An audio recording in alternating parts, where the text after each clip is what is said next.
भगवान कृष्ण श्रीमद् भागवत गीता के द्वारा इस जगत को यही बताए हैं कि जब कोई भी आत्मा एक नए शरीर का धारण करके इस जगत में प्रवेश करती है तो उसे शरीर रूपी रथ के साथ मन रूपी सारथी भी उसे मिलता है। जहां उस रथ का मालिक आत्मा होती है, वहीं दूसरी तरफ रथ को भगाने वाला मन हमेशा अपनी स्वतंत्रता को घोषित करना चाहता है। समझने वाली बात यह होती है कि हमारा बीता हुआ कल एक सपने की भांति होता है और सपनों का भला कहीं अस्तित्व होता है क्या? एक नवजात शिशु जब तक वह अबोध होता है उसके पास कोई भी विचार नहीं होता है, लेकिन जैसे जैसे उसे अपने इस संसार का बोध होता है, सांसारिक चीजों का ज्ञान होता है, उसके मन में विचारों के निर्मित होने की प्रक्रिया शुरू होती है। और देखा जाए तो मन क्या है? मन तो विचारों का ढेर है, विचारों का खजाना है। चंचलता तो मन का स्वभाव ही है। या तो वह अतीत की तरह जो बीत चुका है उसकी तरफ दौड़ लगाता है, या फिर भविष्य आने वाले समय की तरफ दौड़ लगाता है।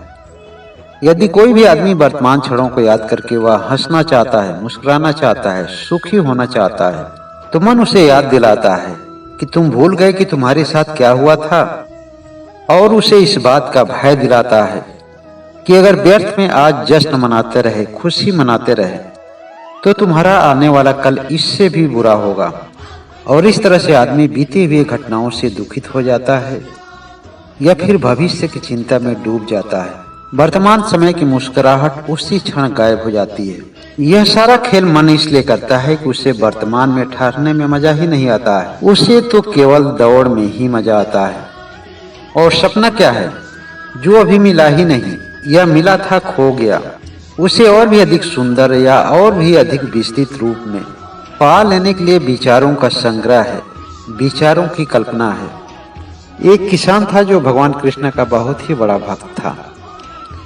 वह कुछ पशुओं को पाल रखा था। उसके पास एक बहुत ही अच्छी भैंस थी। सुबह सब मिलाकर वह 10 लीटर दूध देती थी। फिलहाल उसी भैंस की वजह से उसके जीवन का सारा खर्च बच चलता था, क्योंकि उसके पास आमदनी का कोई दूसरा स्रोत भी नहीं था। एक दिन अचानक भैंस की तबीयत शाम को खराब हो गई।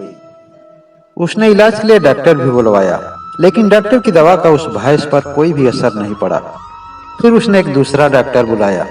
डॉक्टर ने दवा दी, भैंस को कुछ आराम भी मिला।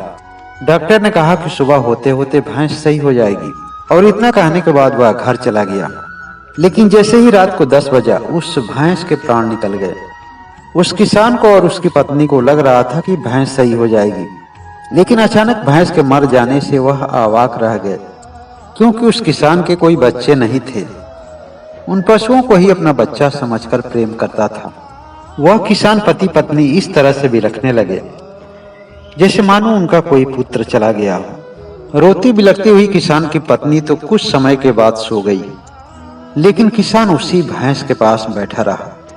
उस भैंस के बारे में सोच सोच कर उसकी आंखों में आंसू आते रहे। रात को बैठे बैठे अचानक रात में 3 बजे उसको झपकी आ गई, और चंद क्षणों में ही उसने एक सपना देखा। उसने अपने सपने में देखा कि उस क्षेत्र का एक बहुत बड़ा जमींदार आदमी है। उसके खेतों में अनेक नौकर चाकर काम करते हैं। उसका एक ही पुत्र है जो देखने में राजकुमार की तरह है, लेकिन एक दिन उसके लड़के को एक विषैला सर्प काट लेता है, और उसी क्षण उसके लड़के की मृत्यु हो जाती है। यह देख करके वह जमींदार अवाक रह जाता है। तभी रोती बिलखती हुई उस किसान की पत्नी उसे हिलाती है, और वह सपने से तुरंत बाहर आ जाता है। अपनी पत्नी को रोते बिलखते हुए देख करके किसान की आंखों में कोई आंसू नहीं होते हैं। किसान की पत्नी मन ही मन सोचने लगी कि भैंस के मरने पे तो इतना रो रहे थे और बिलख रहे थे, अचानक इनको हुआ क्या? कोई सदमा तो नहीं लग गया? उसने किसान से पूछा कि क्या हुआ जी, इतने मौन कैसे हो गए? उसने कहा कि अगर मौन न रहूं तो क्या करूं? अभी अभी मेरे हाथ से इतनी बड़ी जमींदारी चली गई। एक सुंदर राजकुमार जैसे बच्चा था, उसको भी सांप काट लिया। मेरा सब कुछ चला गया। अब सोच ये रहा हूं कि मैं किसके लिए रहूं, अपनी जमींदारी के लिए, या अपने राजकुमार जैसे बच्चे के लिए, या फिर पुत्र समान इस भैंस के लिए।